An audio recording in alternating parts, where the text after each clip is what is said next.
Vamos agora entender quais são os componentes da educação online, né? Como é que essas escolas estão estruturadas e o que é que a gente pensa quando a gente pensa em educação online, né? Para a gente deixar muito claro assim do que a gente está falando. Primeira coisa é que a educação online ela é baseada em uma instituição. Quando a gente está falando de ensino híbrido ou ensino à distância ou educação online, a gente não está falando da criança aprendendo sozinha com a família em casa. A gente não está falando da família que compra livros e sai ensinando para as suas crianças. Isso tem um nome, né? Homeschooling, enfim.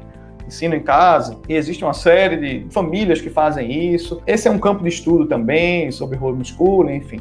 A gente não está falando aqui de homeschooling, a gente está falando sobre educação online para depois chegar em educação híbrida. Então, a educação online parte de uma escola, de uma instituição, seja uma escola pública, seja privada, seja uma escola ONG, né, que é pública nem é privada.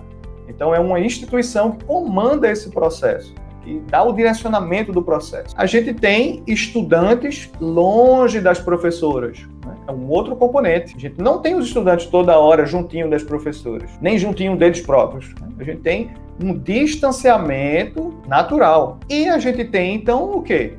A gente tem a busca pela aproximação dessas professoras, desses alunos, dessas crianças, usando tecnologia. Então a gente vai compartilhar dados, vamos compartilhar voz, hoje em dia é muito mais fácil compartilhar vídeo. Em 97 não tinha como transmitir vídeo pela internet. Então o que é que eles faziam? Eles mandavam textos, eles mandavam imagens. Então tudo funcionava com base em texto, imagem e som. Não tinha vídeo. A tecnologia foi avançando, eles foram avançando junto, assim como as outras escolas online e híbridas. Mas a gente pode, dentro da nossa escola, né, dentro das nossas turmas, fazer videoconferências e, enfim, é fantástico isso, né? A gente tem comunicação hoje em tempo real. E aí, só uma curiosidade, a educação online, a educação à distância, né, ela começou há mais de 100 anos atrás. Quando começamos a ter o correio, lá, 1800 e pouco, já existia educação à distância.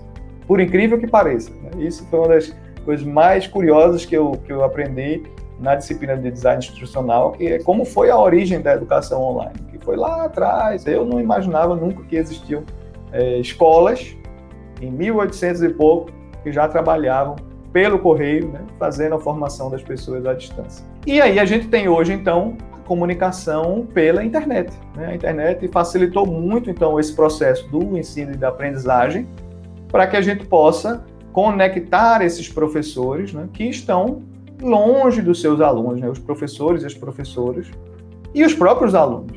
Então, a ideia é conseguir vencer essas distâncias.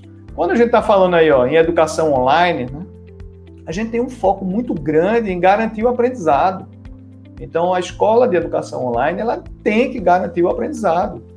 Porque existem duas funções, né, da escola, né, quando a gente está pensando em uma escola. A escola ela tem uma função que se chama de custodial, né, que é receber a criança, passar um tempo do dia com a criança. No Brasil, a gente tem um turno geralmente da manhã ou um turno da tarde. A gente tem poucas famílias que podem ter a educação integral, infelizmente. Em outros países é diferente, as crianças chegam às 9 horas da manhã ou às 8h30 e ficam até às 5 da tarde. Mas aqui no Brasil, a gente tem uma função de custodiar, ou seja, de receber, acolher e tomar conta daquelas crianças de 7, 7h30 em algumas escolas até às 12, né? Aquele turninho ali. Então, essa função de tomar conta das crianças, né? Acolher, receber, é uma função importante da escola, porque ela permite que os pais vão fazer outras coisas nesse horário. A escola online não pode custodiar a criança, ela não tem essa função. A criança está longe dela.